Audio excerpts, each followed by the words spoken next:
Sa 125 pesos nyo, makakabili na kayo nitong helicopter toy. Ang tibay nga nito kasi kahit ilang beses bumagsak, lumilipad pa rin. Dati ang mahal makabili ng ganitong helicopter, pero ngayon no 125 pesos na lang. Kapag bumili kayo nito, may dalawa kayong option kung may controller o wala. Mas mura yung walang controller na 125 pesos. At kapag meron, 165 pesos naman. Itong helicopter ay china-charge lang at hindi de-battery. Kaya hindi masyadong magastos tong laruan kasi de-charge na lang. Saglit nga lang din to i-charge at wag niyong paabutin ng 30 minutes. Yung binili ko nga pala guys, yung may controller, pero hindi naman pala to ganong gagamitin. Kasi kahit itong helicopter lang yung bilhin nyo, gagana na at lilipad. Tsaka itong controller kasi medyo dagdag gastos dahil nilalagyan pa to ng battery na AAA. Kaya kung medyo maliit lang yung budget nyo para sa laruan, pwede nyo nang bilhin yung walang controller kasi 125 pesos lang. Sa mga gusto nga rin po palang bumili nito, ilalagay ko na lang sa comment section o kaya sa description nitong video kung saan po mabibili. Itong helicopter nga pala guys, may sensor to sa ilalim. Kapag nade-detect nito na may bagay sa ilalim, kusa itong umaangat o lumilipad. Guys, pwede nyo itong gamitin ng walang remote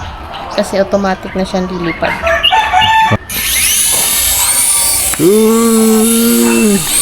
Oh, diba? Lumilipad-lipad siya. Uy! Oh, taas mo ulit. Taas mo, taas mo. Ay, sinalo. Ikaw naman. Ang galing ah. Okay. Ito naman guys, with remote naman. Para sa inyo ano, Ito. dalawang pindutan. Ito kung nasa right, start. Ito, up. Yeah, pa-start din ko na guys. Ito na. 1, 2, 3.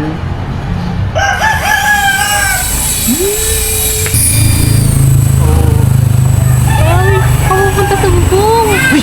Uy! Uy! Balik ka mo. Na! Paano? Paano siya alisin? Huwag mo na i-start. Di tayo bumaba. Napunta sa mga. O ano, ayos pa yan. Sige nga, paganahin mo. Nakita nyo naman, taas ng binagsakan. Ala! O game, isa pa. Ayun yung review Oo, nakakailang bagsak na tayo. Start ulit.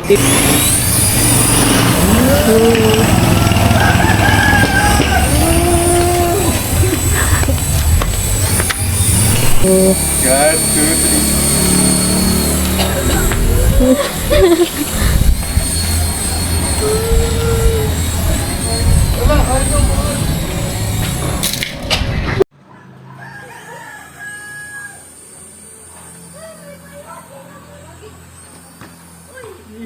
May ganyan ako dati na ano ni Papa ay napapunta sa baba.